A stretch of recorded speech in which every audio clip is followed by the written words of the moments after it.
Hi everyone, welcome to Opening the School of Science. We've got two games today. We're playing Fulham before we have the big one against Man United. We're still in January. There's been a couple of outgoings, not much in the way of incomings, and to be honest with you, don't plan on doing anything too crazy really. We've got our Champions League draw to look forward to.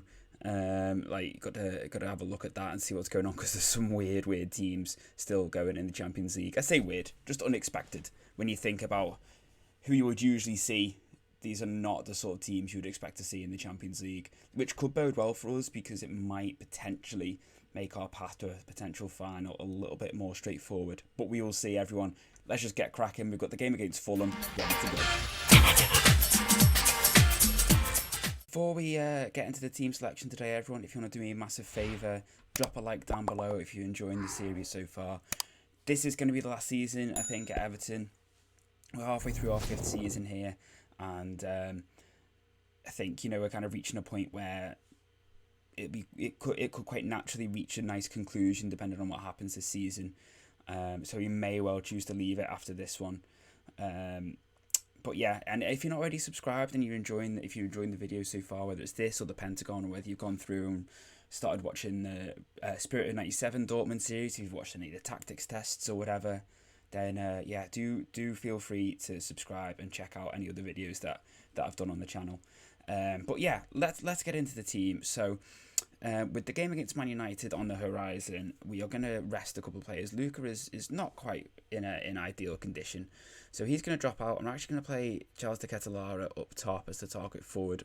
He's not got the natural heading ability that Luca does, but he is tall and he's got decent jumping reach, so hopefully he can win that ball and drop it down for Rooney Bargi or Husam Aouar, who has actually really done quite well in this shadow striker role. He's having his best season for us so far. When you look last season, 31 appearances, 2 goals, 3 assists. This season, in just over half that number of appearances just in the league, he's got 8 goals and 2 assists. So he's really thriving under that new system that we're playing. As is Rooney Bargi, to be fair. Playing him as the advanced forward, I mean, you can see for yourself, in 10 appearances he's got 5 goals in the league, but he's got 7 in all comps. Whereas last season he got 5 goals in all competitions. So he's already reached that just in the Prem on its own, playing as that advanced forward. And then otherwise, Villareal, unhappy that we're not playing him as an inverted winger, but he is doing really well for us in that Mazzala role. And I think we just leave the rest of the team. Actually, you know what? We might rest Tamori and play Godfrey, with the view to probably bringing on Calvin Ramsey for Porro partway through the half. You'll notice that Luca Digne is not on the bench or in the squad, and that's because we sold him, I think, to Spurs.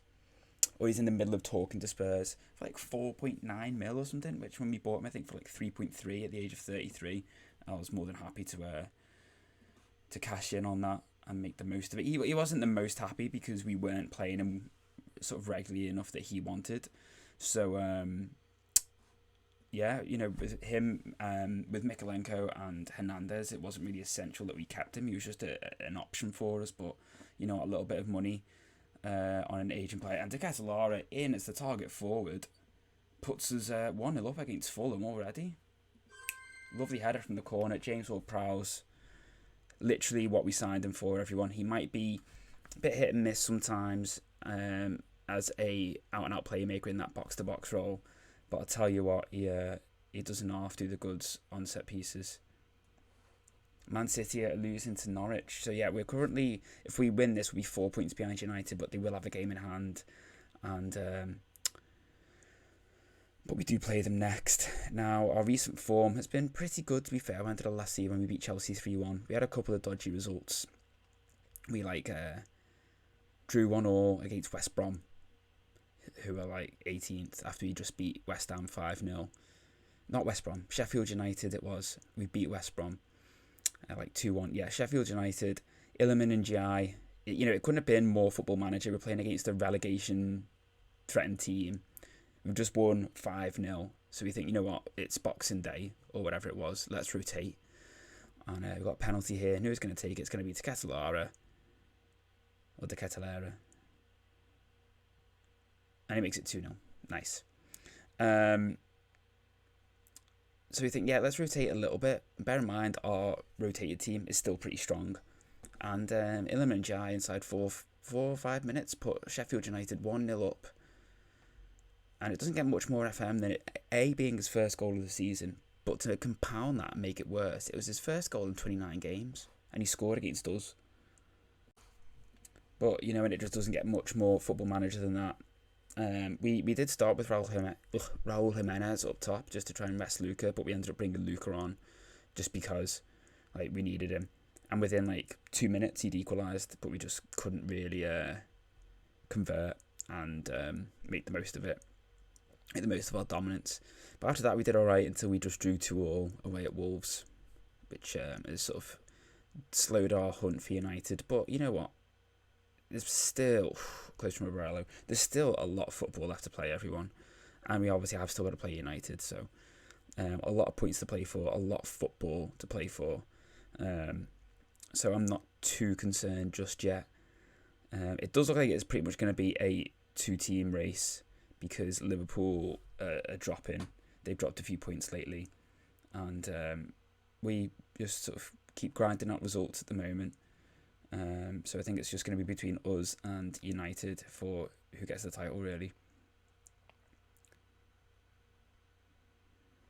Should probably make some subs soon to try and spare a few players. Can I bring on... Oh yeah, sorry, yeah. That's me saying we might notice that Luca Dini's not anywhere. He's on the bench. I didn't even notice. I didn't even see him. He's going to come on to spare Luca Hernandez before the United game. But it'll probably be his last appearance for us after his second spell here at the club. Take off all prowls. Rodri can come on. And yeah, we'll bring on Calvin Ramsey for Pedro Porro. And that should see us through to the end of the game. Nice, comfortable 2-0, hopefully. Keep a clean sheet is always nice. Not really had to do too much in the way of... G'ing up the team either. It's been quite nice. Yeah, it's quite nice actually, because Digne, when he first left Everton, we never really got the chance to say goodbye to him because he was basically just forced out by Rafa and just frozen out of the team. So at least this time, if this is going to be Digne's last game for the club before he moves to Spurs, yeah, he'll get a chance to say goodbye to the Everton faithful. Man City were 1-0 down and now smashing Norwich 6-1. Norwich, who for a time at the start of the season were flirting with the top 6, but they've obviously reverted to type and dipped. 2-0, comfy. So yeah, this has been our run since Chelsea. You'll notice the 4-1 loss against Milan away at the San Siro. Basically, we did rotate quite heavily for this game, just to try and keep players fresh because we had league games coming up and we wanted to make sure that we were fresh for the league, because regardless of what happened in this game, we were still going to come first and Milan was still going to come second, so it didn't matter that we lost. We finished on 15 and Milan finished on 12. So yeah, we just rotated quite heavily. The one positive was that Harvey Barnes got his first goal for the club, but he's still not really built on that. Now, Raspadori is someone who has thrived playing in that shadow striker role, just like Aouar has. So we are thinking that could be a potential spot for Harvey Barnes to see if he can do well playing through there. Let's see, where's my custom view with my goal scorers? So yeah, I mean, you'll notice just here, obviously Chelsea we saw, and then Rooney Bardi scored twice against Spurs, and then we had him scoring again against Norwich, along with Charlie Ketelara, who also scored against West Ham. Lorenzo Luca getting in on the goals. Raspadori, see there, scoring against West Brom from that shadow striker role. We just destroyed Southampton 6-2. Who scored in that one again? Bargi, Torres, Aouar, Ketelara. And then, yeah, we had Norwich came from 1-0 down in the FA Cup. Raspadori, again, shadow striker role, doing the business. So you will see Raspadori, he's going to stay in that shadow striker role. Look at that, 12 goals. In terms of how that shapes up with how he's done previously. So we signed him last January and he got 2 goals all during that entire spell with us. Since the start of this season, he's got 12 goals in all comps, and that is made mostly as a shadow striker. Now, in terms of Champions League, we were playing Dynamo Kiev, which you know, when you look at the rest of it, so we've got Milan v Munich, Man City v Atleti, Juve v United, us v Kiev, Celtic playing Barcelona, Chelsea playing Dortmund, Lazio against PSG, and Real Madrid playing Leeds. Leeds United topped their group. Celtic came second out of a group of Man United, Ajax, and Benfica.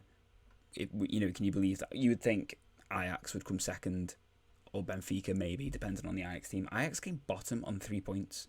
They didn't even get Europa League. So there's some real interesting draws there and some interesting teams, because there's like 4 teams at least in there who I think we could beat quite easily, and you know, we're playing one of them. We should really be getting past Leeds. We should be getting past Celtic. Obviously, we should be getting past Kiev, playing them, and I mean, Chelsea, we always beat. Atleti, I imagine we beat them. Milan, we usually beat them. I know we lost 4-1, but we rotated heavily. We played Milan quite a lot, and we usually do tend to beat them. Lazio, I would expect us to beat. But, you know, there's no Inter. You know, there's no... who else is missing? No Leipzig. Yeah, no... I don't know. I can't even think who else is missing. Like, you know, like Sevilla or even anyone like that. PSG, the only French team. I really think we should be getting through. Okay, how many English teams are there? 5. So basically every English team that was in a group got through, because Leeds are there because they won the Europa League. So yeah, every English team qualified. I don't know whether Nuno Gomes was listening, by the way, after my rant last time about the garbage intakes that we'd had, and obviously the preview that we got before the official preview was that it was all looking like D's, but actually it's apparently got the potential to be a golden generation for the club. So who knows, potentially the School of Science is well and truly alive and kicking. Finally we weren't able to get Guy's Power back from his loan spell, but he's developing so nicely. We've just offered him a new contract because he only had 18 months left on his deal. So he is hopefully going to be at the club for the foreseeable, and will hopefully take over from Jordan Pickford as the number 1. Oscar Gomez is doing well out on loan at Sunderland still. He might hopefully be ready for some sort of first team action when he comes back. And Olafade is showing some signs of improvement in his potential, actually. He was like 3.5, 4-star, but he's now actually potentially going to be a 4.5-star potential winger. So we'll see. Right, everyone, it's early kickoff time on the Saturday, and you know what they say, never back the early kickoff, everyone. So if you're thinking United might win, feel free to go ahead and back it, because the way early kickoffs usually go, it's usually not what you expect. So we are going with what is probably our more typical lineup. Pau Torres, not fully fit, but with Mikalenko just coming back from injury and Digne having literally just moved to Spurs, he's going to have to play. I could potentially play Ballard, but I would rather keep Pau Torres in and then potentially bring on Ballard or Godfrey. So yeah, just because the other option would have been to play Mikalenko at fullback and Hernandez at centre half, but no chance for that one. So yeah, Torres is wanting to play as a defender role and a central defender role, which is what I've been playing him as. But apparently he's still not happy, even though he's been playing as that since he asked me to. So who knows what's going on there. And then, yeah, we've got Raspadori, the shadow striker. Renzo Luca is back in. Thankfully, we didn't have to use him against Fulham. So he's still fit. Tomori is back in. Porro is starting. Rodri is in for Neves, just to try and give us that bit more defensive nous at the heart of midfield. Playing against the United team, who are looking like they're not playing Alexander Isak, who has done nothing but causes problems over the years.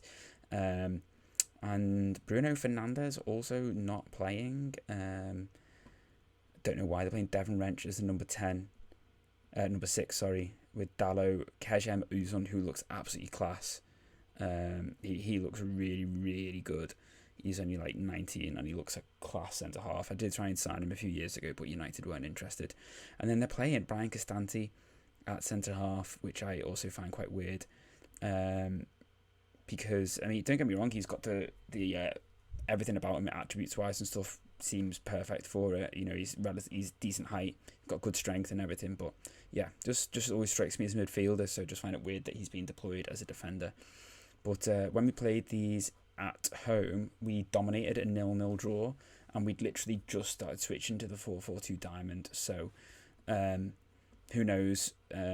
We might potentially be now that we're a bit more set in this formation, a bit more familiar with it. Hopefully, it's something that we can turn to our advantage.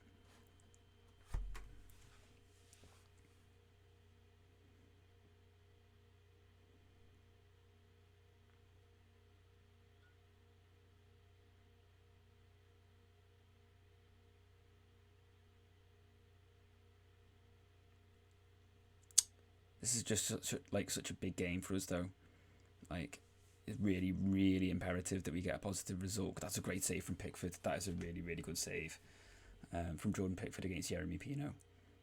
But yeah, it's so important that we get a win here, just to keep the pressure on. And I think a win is just vital if we want to challenge for the title this season, because we do not want to give ground away.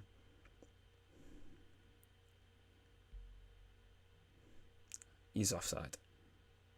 I know I said that, you know, there's a lot of football to play, but, you know, if we lose this, that puts United 7 points clear with a game in hand. Win that, it's 10 points, and it's so difficult, like, to make up that distance at this level of a game sometimes. Like, even when there are like 15 games left, you know, trying to rely on another team to slip up like a couple of times without you slipping up is so difficult in this game.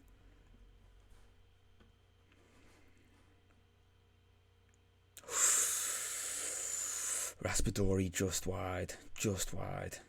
And get Rodrigo to ease off tackles, because a red card would be so damaging.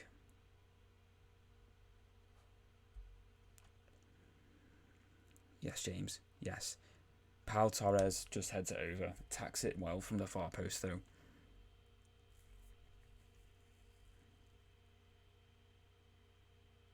That's poor from Decatur Lara, that. Easy off tackles as well, champ.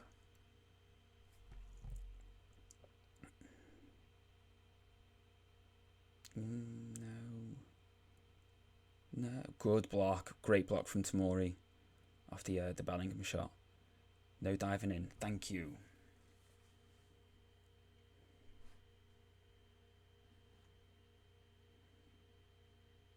Good header away from Tomori.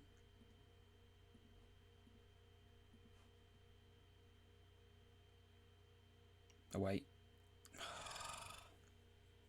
How is Jadon Sancho out jumping Lucas Hernandez at the back post?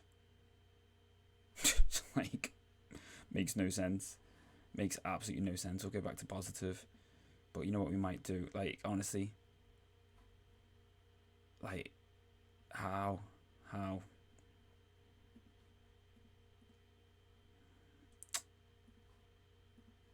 and bring Pedro Porro into the play a bit more.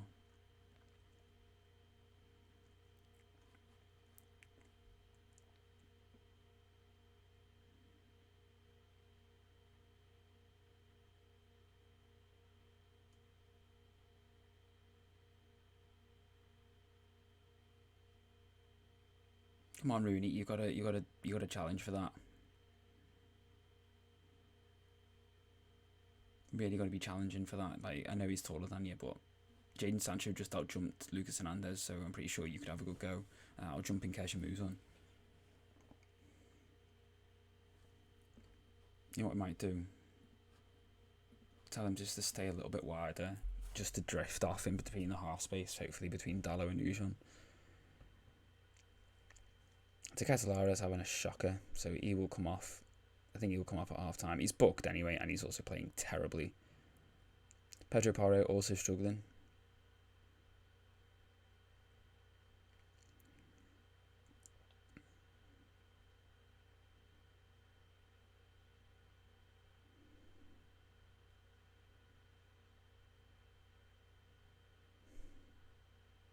No, come on.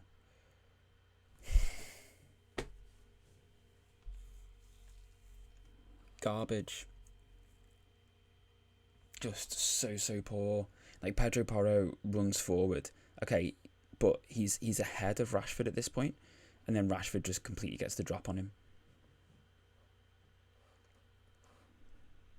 2 changes, Ramsey on for Porro and Aouar on for De Ketelaere. Has to be done.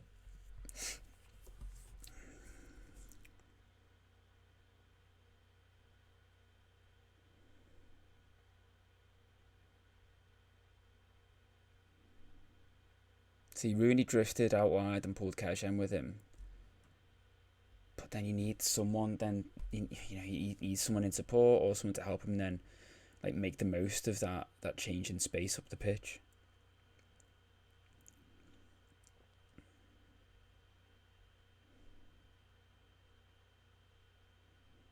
No, come on, Hernandez.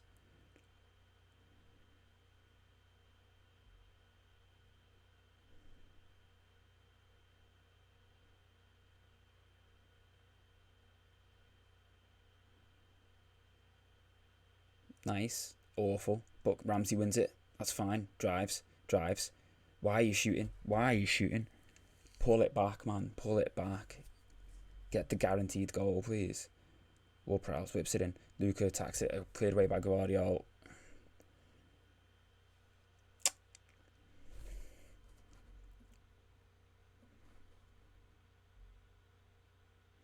Yes.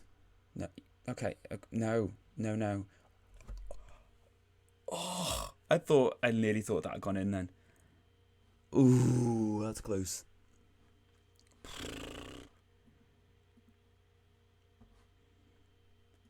Get on with it, James. It's a bruised foot, mate. Come on.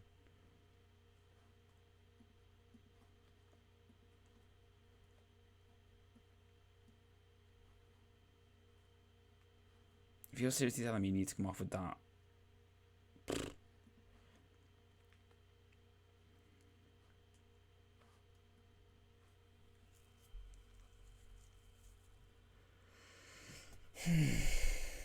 Rooney's not having a good game. Okay, you know what? We're going to try it. Actually, go with Moreira. Go with Diego Moreira. It's a chance, but we'll try it.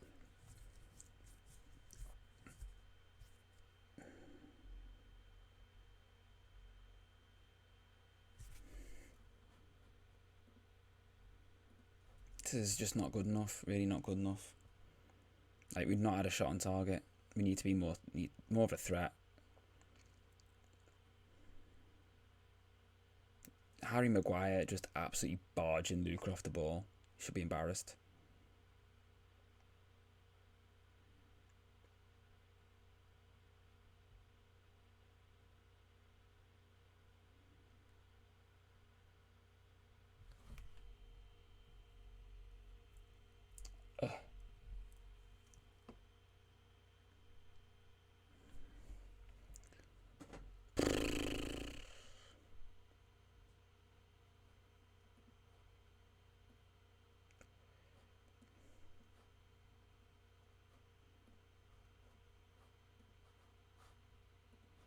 Got nothing to lose. Which was last time we played United, we just threw everyone forwards like that and we could turn it down from like 3-0 down to 3-all or something.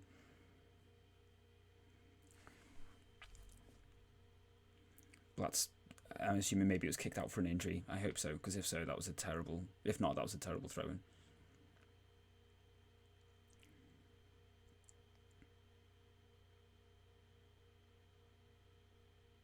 Aspadori's not had a good game. That was me bigging him up before the game as well, saying, oh, he's really thrived in the shadow striker role. Him and so many players have been so ineffective in this match. Just not turned up when it's mattered. Some of the throwing, the distribution has been terrible. Awful. Possession retention has been absolutely pants in this match. So bad. That's why I slowed the tempo down, to try and improve possession retention. Raging. Absolutely raging. What is that? I don't even want to watch that.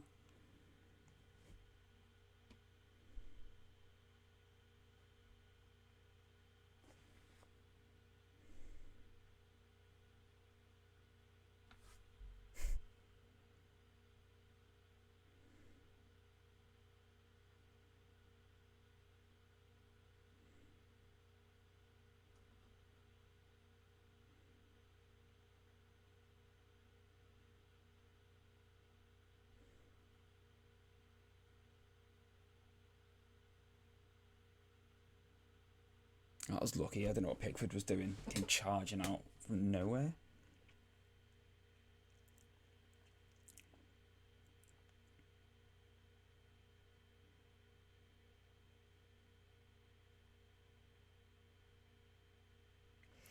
Oh, we've got a lot to do in the league, everyone. So we'll be looking to bounce back with games against West Brom and Brighton in the league, sandwiched between... not sandwiched between. With the filling in the sandwich being a fourth round FA Cup game against Bournemouth. And then we play our first Champions League leg away at Kiev. Depending on how that goes, we may come back for the home leg, or if we win like 2-3, 4-0 or whatever, if we have a nice comfortable gap after the first leg, we will bring it back for the next round instead. Once again, everyone, do let me know if you've enjoyed the video. Nice, easy 2-0 against Fulham. Horrific 3-0 against United. Not what we want to be seeing. In terms of the table, where that leaves us, we are 6 points clear of Champions League spots in fourth. We're in fifth with Man City, and 7 points behind United, who have got a game in hand. When do they play that game in hand? They play West Ham in the week. Okay. Potential banana skin, but West Ham are underperforming this season, so I'd expect United to get past. But we'll see what happens. We just got to keep going. We just got to pray and hope that they slip up and that we don't, which is going to be difficult when we can be a little bit up and down.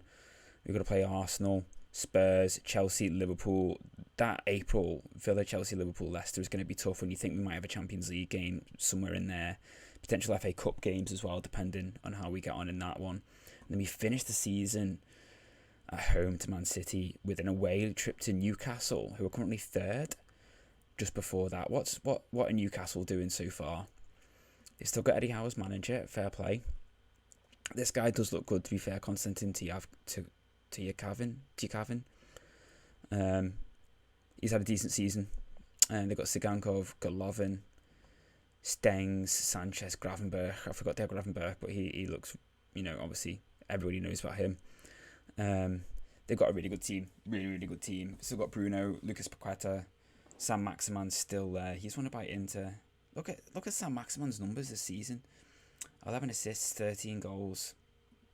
That's class returns from him. Mateus Nunes, Mancini. That is a good team. Good team that Eddie Howe's built, and he's been allowed to do it as well. Everyone, he's been allowed to build that team how he wanted it. So yeah, in terms of, we did touch on it in terms of transfers. Let's look at the transfer history. As you can see, we've not brought anyone in. The outgoings have mainly been loan moves. Jared Brandtwaite, Jared Brandtwaite moved to Leverkusen for 23 million. He was someone who was in and around the squad, never really sort of showed that he could be potentially first team. He was never going to displace like a Pau Torres or someone. So Leverkusen was sniffing, so we decided to see how much they would be prepared to bid for him. He went for 23 mil with like a 15% sell on, not a profit, just sell on any future fee. He's currently now worth 25 mil. Okay, he's played 2 games in the Bundesliga. 6.8 rating. Did they win? Did they keep clean sheets in both of those games? Let's see. Sorry, I'm just curious. I'm wasting time now. Just curious as to see. They didn't keep a clean sheet then, and they lost. Where are Leverkusen? Second. Oh my word, they're right there. They're second. So yeah, he could, and they've actually got a game in hand over Bayern, which they're playing tomorrow against Leipzig, who are all the way down in 9th. Meanwhile, Wolfsburg are managed by Marco Reus. He took over Dinamo Dresden, got them promoted, and has now gone to Wolfsburg. So well played, Marco. If you've watched the Dortmund series, you will know how much I love Marco Reus. So if you haven't already, feel free to go and check it out. 30 episodes in which, we aim to win the Champions League with Dortmund. I won't give away any spoilers. But take care, everyone. Hopefully see you over there. And then otherwise, I'll see you in the next episode. Bye.